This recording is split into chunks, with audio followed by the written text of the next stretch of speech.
สื่อเป็นสองไมตรีพี่น้องก็เคยตัดแยกสัมพันธ์ดังสายน้ำของที่บ่อาจตัดขาดสะบั้นบ่ต่างน้ำใจสายทางไทยและลาวนั้นยืนยงคงทนลาวและไทยใจแยกเพียงเส้นผมแดนประเพณีที่เคยห่วงแหนสองถิ่นดินแดนยังมีมากล้นไปพุ่นกินปลามาพี่กินข้าวเขาอย่ากังวล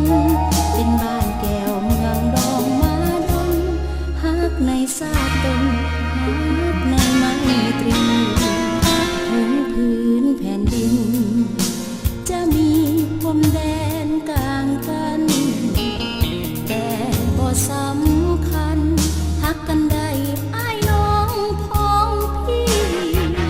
สำเนียงเสียงเว้าลาวและไทยเข้าใจกันดี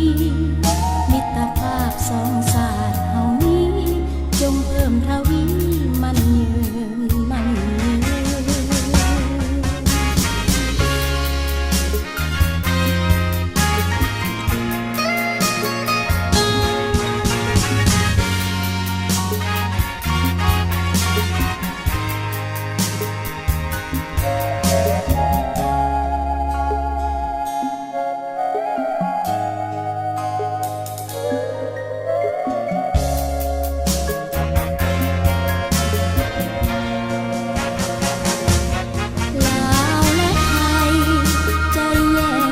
เส้นผมแดนประเพณีที่เคยห่วงแห